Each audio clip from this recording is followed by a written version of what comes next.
Plaster of Paris, जिसे हम commonly POP भी कहते हैं, ठीक है। तो इसका जो केमिकल फॉर्मूला बनता है वो बनता है CaSO4 इंटू हाफ H2O।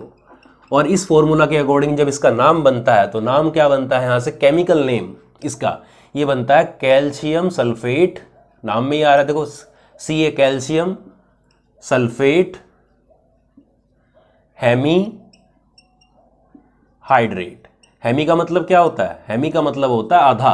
तो यहाँ पे आधा मॉलिक्यूल क्या है, वाटर का है, तो वाटर के लिए हाइड्रेट वर्ड यूज किया। मींस कैल्शियम सल्फेट के क्रिस्टल बनाने के लिए आधा मॉलिक्यूल वाटर की आवश्यकता पड़ती है, ठीक है ना। ये है प्लास्टर ऑफ पेरिस का फॉर्मूला और केमिकल नेम। अब बात आ रही है यहाँ से, देखो प्लास्टर ऑफ पेरिस, जिप्सम आता है, जिप्सम की जस्ट अभी बात करेंगे हम प्रोडक्शन में इसके। जिप्सम क्या होता है कि CaSO4 सेम होता है, बस वाटर के यहाँ पे हाफ मॉलिक्यूल है, वहाँ पे 2 मॉलिक्यूल होते हैं। तो जिप्सम को गर्म करके क्या बनता है, POP बनता है। तो ये जिप्सम जो मिलता था उस टाइम पर जब पहले बनाया गया, तो ज़्यादा अमाउंट में उस टाइम पर जब कभी बनाया गया होगा फर्स्ट टाइम इसको, तो उस टाइम जिप्सम ज़्यादा अमाउंट में कहाँ मिलता था, पेरिस के अंदर मिलता था, इसलिए नाम पड़ा है प्लास्टर ऑफ पेरिस, ठीक। अब यहाँ से हमने ये तो देख लिया, अब जिप्सम लिखा हमने तो जिप्सम की बात कर लेते हैं। तो मैं यहाँ पर हेडिंग डाल देता हूँ कि प्रोडक्शन, कि कैसे इसका प्रोडक्शन किया जाता है, तो वहीं पर जिप्सम के बारे में भी आ जाएगा। तो सीधा हम बोलते हैं कि प्लास्टर ऑफ पेरिस किससे बनता है, जब जिप्सम को गर्म किया जाता है। जिप्सम जो होता है इसको क्या किया जाता है, हीट किया जाता है, तब क्या होता है, POP बन जाता है, POP बनता है। अब जिप्सम क्या है, जिप्सम क्या होता है कि ये होता है CaSO4 इंटू 2H2O। मीन्स अगर यहाँ से नाम अगर लिखते हैं तो नाम बनता है कैल्शियम सल्फेट डाई हाइड्रेट। अब डाई लिखा है तो मतलब क्या, 2 वाटर के मॉलिक्यूल हैं इसके पास में, यानी कि इसके क्रिस्टल बनने के लिए कितने, 2 वाटर के मॉलिक्यूल चाहिए, यानी कि वाटर फॉर क्रिस्टलाइजेशन कितने, 2 मॉलिक्यूल हैं। तो ये है जब इसके, अब इसको आप देखें इसको, ठीक है, ये CaSO4 इंटू 2H2O, यहीं से केमिकल रिएक्शन बन जाएगी इसकी। मैं यहाँ से इसको हटा देता हूँ। तो इसको जब गर्म किया, और गर्म करना 100 डिग्री सेंटीग्रेड, या फिर बोल सकते हैं 373 केल्विन। तो इस पे गर्म किए 100 डिग्री सेंटीग्रेड पे जब गर्म करते हैं इसको, तो क्या बनता है, इसमें से इसके 3/4 मीन्स 75% के आसपास मान सकते हो, 3/4 वाटर के मॉलिक्यूल निकल जाते हैं। टोटल कितने हैं इसके पास, अभी 2 हैं, 3/4 निकल जाएंगे, यानी कि टोटल कितने हैं, 2 हैं, 3/4 निकल जाएंगे, यानी कितना 3/2, यानी कि हम बोल सकते हैं 1.5, 1.5 के आसपास, 1.5 वाटर के मॉलिक्यूल यहाँ से निकल जाएंगे। तो 1.5, यानी कि मैं इसको ऐसे लिख सकता हूँ, तो 1.5 वाटर के मॉलिक्यूल निकल गए, बचा क्या, इसमें से 2 में से जब 1.5 निकला तो बचा क्या, ओनली हाफ। तो क्या बचेगा, CaSO4 इंटू हाफ H2O, ठीक है ना, हाफ H2O, और ये अलग मिल गए। तो ये क्या बन गया, ये बन गया यहाँ पर POP, प्लास्टर ऑफ पेरिस, इस तरीके से बनता है। अब ध्यान रहे कि टेम्परेचर 100 डिग्री से ऊपर ना जाए। जब 100 डिग्री से ऊपर चला जाएगा तो बचा हुआ जो हाफ मॉलिक्यूल है वाटर का वो भी निकल जाएगा। जब वो भी निकल जाएगा तो उससे क्या बनेगा, उससे बनेगा anhydrous calcium sulphate, anhydrous calcium sulphate बन जाएगा, जिसमें पानी नहीं होगा। और जब ये बन जाएगा यानी कि खाली CaSO4 बन जाएगा, ठीक है ना, जिसको बर्न्ट प्लास्टर भी बोलते हैं। बर्न्ट प्लास्टर यानी कि मैं यहाँ पे लिख देता हूँ बर्न्ट डेड प्लास्टर, ये भी कहते हैं इसको। अब इसके अंदर एक्चुअली में क्या होता है कि प्लास्टर ऑफ पेरिस में ऐसी प्रॉपर्टी होती है कि जब इसको पानी के अंदर पानी मिलाते हैं तो एक तरह से सीमेंट के अंदर पानी मिलाते हैं और कुछ टाइम पे सीमेंट हार्ड हो जाता है। ऐसे ही क्या होता है, इसके अंदर हार्ड होने की और भी ज़्यादा प्रॉपर्टी है कि जब POP के अंदर पानी मिलाते हैं तो क्या होता है, पानी मिला के पेस्ट बनाते हैं तो कुछ टाइम बाद ये हार्ड हो जाता है, सीमेंट जैसे होता है इस तरीके से ये भी हार्ड हो जाता है। तो ये वाली प्रॉपर्टी इसमें है, लेकिन ये जो एनहाइड्रस कैल्शियम सल्फेट होता है इसमें ये वाली प्रॉपर्टी नहीं होती। इसमें पानी मिलाएं तो ये हार्ड नहीं होगा जैसे calcium sulphate hemihydrate means POP hard हो जाता है, ये हार्ड नहीं होता है। ठीक है, तो ये थी, इसलिए टेम्परेचर का ध्यान रखना पड़ता है।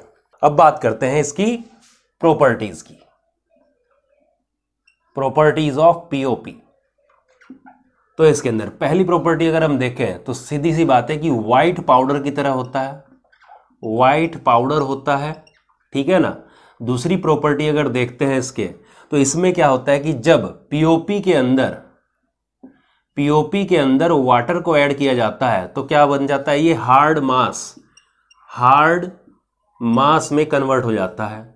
जैसे अगर हम बोलते हैं कि जैसे फ्रैक्चर्ड बोन जो होती हैं, ठीक है ना, अस्पताल में जब जाते हैं तो किसी की बोन फ्रैक्चर हो तो उसमें क्या करते हैं, पीओपी मिला के पट्टी वगैरह करते हैं, प्लास्टर करते हैं ना, तो उसके ऊपर क्या करते हैं, इसको पीओपी का पेस्ट लगाते हैं जिससे बोन को एक तरह से सेट होने में हेल्प मिलती है। तो हार्ड हो जाता है, बिल्कुल ये हार्ड मास में कन्वर्ट हो जाता है। एक्चुअली में होता कैसे है कि हमें पता है कि CaSO4 और क्या है इसका फॉर्मूला, ये हाफ मॉलिक्यूल है इसके पास में।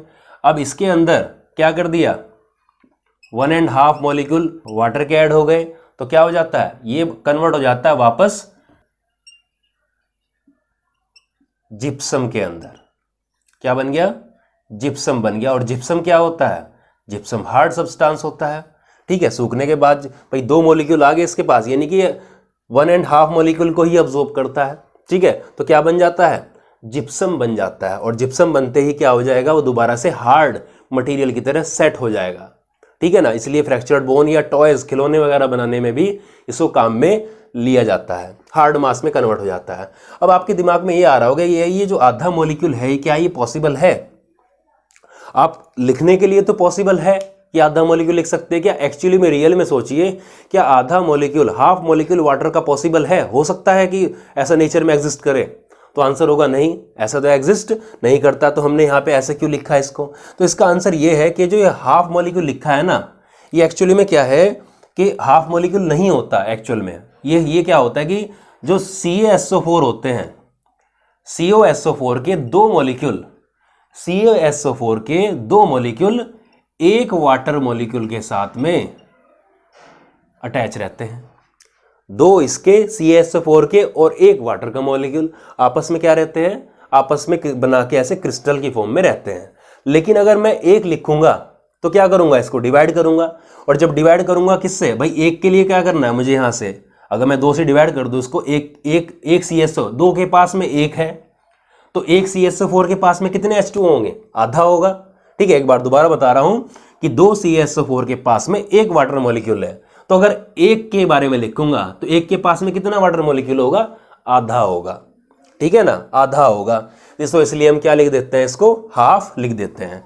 मींस कहने की बात यह है कि चाहे हम इसको ऐसे लिखें या इसको 2 CaSO4 इंटू H2O लिखें, बात एक ही है, बात एक ही है। अब जो आपने रिएक्शन पहले की थी, पहले क्या लिखा था कि CaSO4 इंटू 2H2O, और हीट किया था, और हीट करने के बाद में क्या बना था, हीट करने के बाद में CaSO4 into half H2O plus 1.5 H2O। तो ये क्या बन गया था, ऐसे POP बन गया था, POP बन गया था ऐसे। तो इसको आप क्या कर सकते हो, ऐसे भी लिख सकते हो। इसको आप क्या ले लीजिए, ऐसे 2 मॉलिक्यूल ले लीजिए, कोई प्रॉब्लम नहीं है। ठीक है, अब यहाँ पे क्या करोगे, 2, तो यहाँ पे भी क्या हो जाएगा, 2 आ जाएगा। ये 2 से 2 कट कर दीजिए या फिर सीधा ही हटा दीजिए इसको। ठीक है ना, तो यहाँ पे लिख देता हूँ इंटू H2O। ठीक, अब यहाँ पे इसमें मल्टीप्लाई बाय 2 होगा, तो ये सीधा क्या हो जाएगा, 1.5 है तो कितना हो जाएगा, 3 हो जाएगा। तो बात यही है। अब यहाँ से आप इस रिएक्शन को ऐसे करें तब भी ये POP ही है, 2 मॉलिक्यूल के साथ में, CaSO4 के साथ में एक वाटर मॉलिक्यूल। और वैसे अगर देखते हैं तो अगर आप इसको 2 को हटाएंगे तो 2 को हटा दीजिए, यहाँ से 2 हटेगा। जब यहाँ से 2 हटेगा तो इसके साथ ही मल्टीप्लाई हो रखी है H2O के साथ में, यहाँ पे आधा आ जाएगा और जाएगा 1.5 आ जाएगा। ठीक, तो इस तरीके से ये हम इसको हाफ लिखते हैं, एक्चुअली में हाफ एग्जिस्ट नहीं करता। ठीक, तो ये थी इसकी। अब एक और प्रॉपर्टी देखते हैं कि पहली बात ये है कि देखो थोड़ा सा भी इसको मॉइस्चर मिलता है तो POP क्या कर जाता है, POP हार्ड सब्सटेंस में, हार्ड मास में कन्वर्ट हो जाता है। इसलिए क्या करते हैं, इसको स्टोर करके रखते हैं किसके अंदर, मॉइस्चर प्रूफ कंटेंट में, मॉइस्चर प्रूफ कंटेनर में इसको स्टोर करके रखना चाहिए, जिससे कि इसको वाटर ना मिल पाए और इसकी वजह से ये खराब ना हो पाए। ठीक है ना। तो ये थी इसकी प्रॉपर्टी। अब बात करते हैं लास्ट इसके प्लास्टर ऑफ पेरिस के यूजेस। तो ये है इसके यूजेस पीओपी के। फर्स्ट यूज आ रहा है used in hospitals for setting fractured bones. तो ये बताया था अभी कि पीओपी के अंदर थोड़ा पानी मिलाते हैं, तो पानी मिलाने के बाद में अब वो किस में कन्वर्ट हो जाएगा, जिप्सम के अंदर। और जिप्सम कैसे सेट होता है, बिल्कुल हार्ड मास की तरह वो बिल्कुल सेट हो जाता है, तो प्लास्टर करने के काम आता है, जिससे जो बोन्स हैं अपनी जगह पे बनी रहती हैं। हार्ड हो जाता है तो बोन्स क्या करेंगी, अपनी जगह बनी रहेंगी और उसको अपने प्लेस डिस्प्लेस नहीं होंगी और आराम से उसको हील करने में, ठीक होने में हेल्प मिलती है। दूसरा है मेकिंग टॉयज, खिलौने वगैरह बनाने में, डेकोरेटिव मटेरियल्स, ऑर्नामेंट, सजावटी सामान, ब्लैक बोर्ड चाक, ठीक है, चौक वगैरह लिखते हैं, ठीक है, आजकल आ रही काफ़ी अच्छी चौक्स आती हैं, तो वो भी बनाने में यूज़ होता है। Used as a fire proofing material, आग बुझाने में। Used for making wall surfaces smooth before painting. अब आपने देखा होगा कि दीवारों पे पेंटिंग करते हैं तो पेंट करने से पहले क्या करते हैं, उसको प्लेन करते हैं, स्मूथ करते हैं, इसी मटेरियल का यूज़ करके किया जाता है। And design on the ceilings of house, छत पे जो सीलिंग फैन होता है उसके आसपास के अगर डिज़ाइन बनाते हैं तो डिज़ाइन बनाने में भी इसका यूज़ किया जाता है। तो ये था पीओपी, ठीक है, जिसके हमने आज प्रोडक्शन, इसके यूजेस, इसकी प्रॉपर्टीज़ के बारे में किया। ठीक है, आज की इस वीडियो में इतना ही। कुछ डाउट हो तो आप कमेंट जरूर करें। Thank you.